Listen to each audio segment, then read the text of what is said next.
Jangan lupa like, komen, dan subscribe channel YouTube TVRI Bengkulu dan nyalakan lonceng notifikasinya.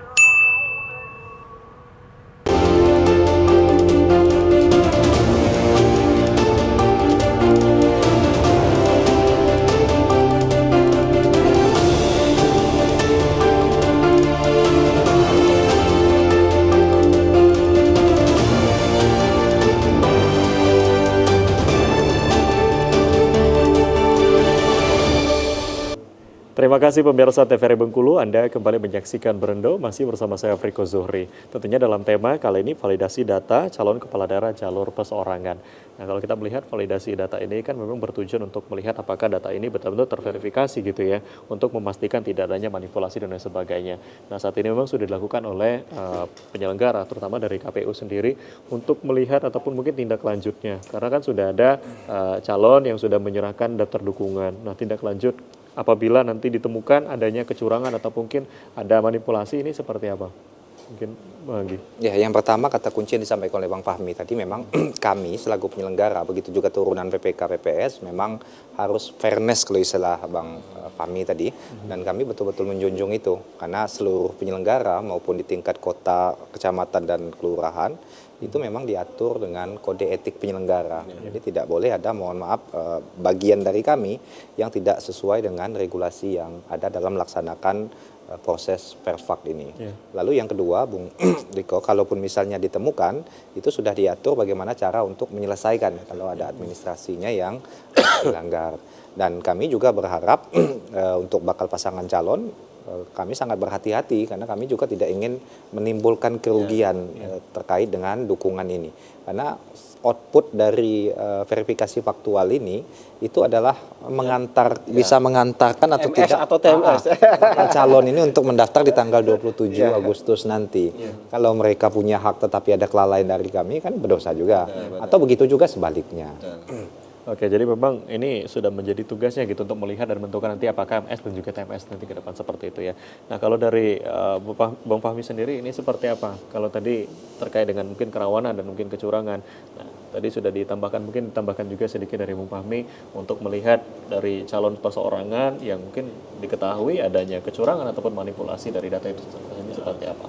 Ya, dalam konteks ini kan sebenarnya simbiosis mutualisme. Artinya baik dari calon perseorangan juga harus menerapkan azas itikat baik. Itikat baik artinya bukti dukungan yang diberikan itu ya harap benar-benar juga tidak bermain-main atau dengan cara-cara yang tidak benar atau kecurangan. Dan itu begitu juga dengan teman-teman di jajaran KPU. Mereka itu kan bekerja memastikan bahwa setiap proses verifikasi faktual yang dilakukan itu ya sesuai dengan regulasi, menjunjung tinggi kode etik dan fairness itu tadi. Nah, oleh sebab itu sebenarnya tidak bisa proses ini diserahkan hanya kepada teman-teman KPU. Oleh sebab itu perlu juga itikat baik dari calon perseorangan ini dalam memberikan dukungannya, ya tidak menggunakan cara-cara yang berpotensi menimbulkan persoalan di kemudian hari.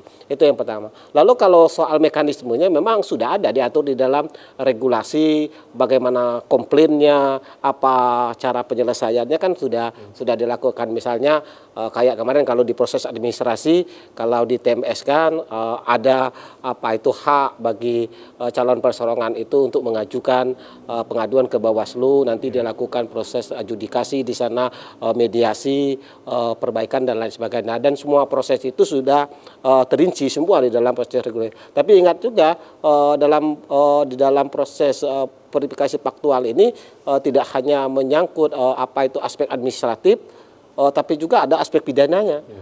Jadi ada tindak pidana pemilu juga yang harus juga menjadi atensi dari calon perseorangan maupun dari teman-teman jajaran KPU. Misalnya salah satu contohnya misalnya pemalsuan data. Pemalsuan data itu masuk dalam ranah tindak pidana pemilu.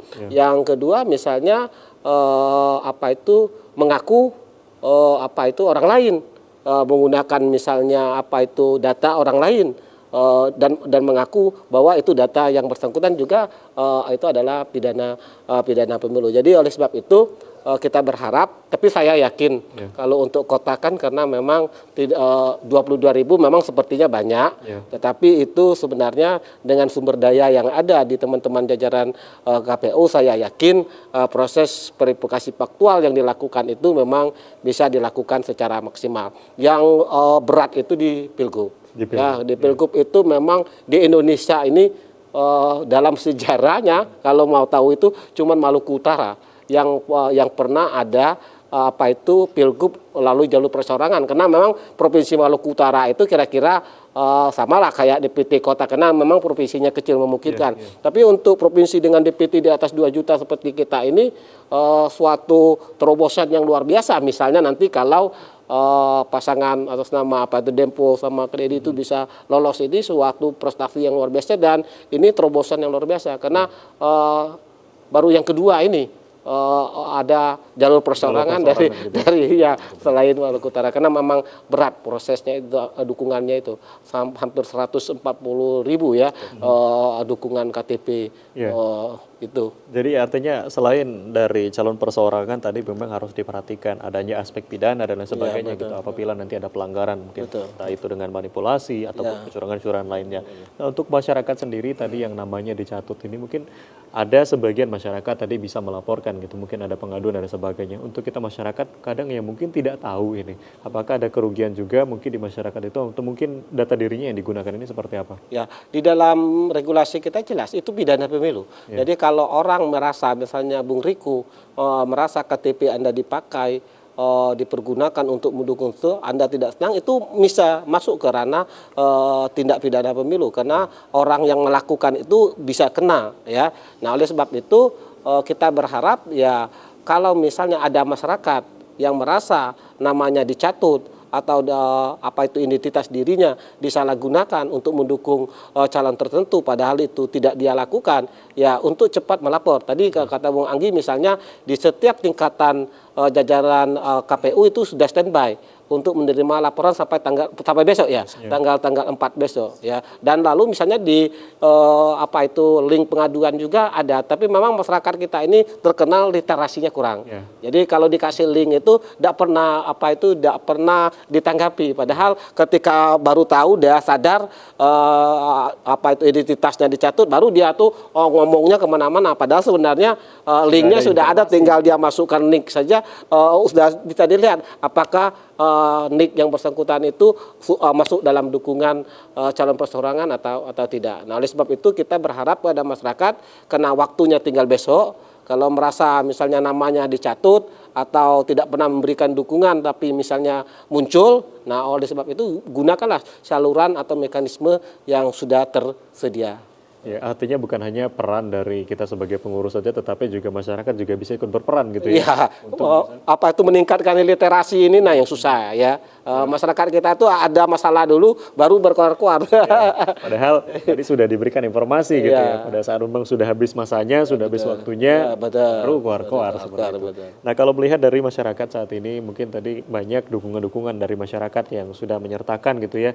Data diri mereka, katakanlah ini positifnya, masyarakat juga cukup antusias ternyata gitu ya, melihat dari pilkada yang akan kita lakukan di 2024. Nah, gimana nih Bang Stephenson dari melihat peran masyarakat untuk bisa ikut mengawasi lah katakanlah dari tahapan-tahapan dari pilkada 2024 nih? Ya, yang pertama memang kalaupun ada informasi-informasi masyarakat, baiknya memang disampaikan secara saluran yang sudah disediakan, terutama kami ya, penyelenggara KPU, Bawaslu, supaya apa yang menjadi hak-hak pribadi, privat masyarakat itu bisa coba kita perjuangkan. Terkait dengan yang dukungan ini, ya, sekali lagi kami sampaikan memang penyelenggara kami tidak hanya duduk menunggu di kantor saja, mereka juga kapan turun ke masyarakat juga sambil agak sedikit teriak-teriak kan, ayo yang kira-kira bukan pendukung wali kota maupun gubernur segera sampaikan kami, karena outputnya itu adalah sampai besok untuk apakah dukungannya itu memang masuk atau malah sebaliknya TMS. Ya, artinya memang masyarakat juga bisa ambil bagian lah gitu ya. Apalagi tadi mana disampaikan informasinya adalah besok itu terakhir gitu ya. Jadi untuk masyarakat mungkin yang belum tahu tadi sudah ada informasinya, apalagi di media sosial juga sudah disampaikan gitu ya Pak, ada linknya di Instagram, Facebook dan lain sebagainya. Nah mungkin itu pemirsa informasi yang mungkin bisa ditangkap nih untuk pemirsa yang menyaksikan agar mungkin bisa lebih perhatian gitu ya dengan data diri yang mereka gunakan. Baik, kita akan lanjutkan kembali pemirsa setelah jeda pariwara. Jangan kemana-mana, tetap di Barando.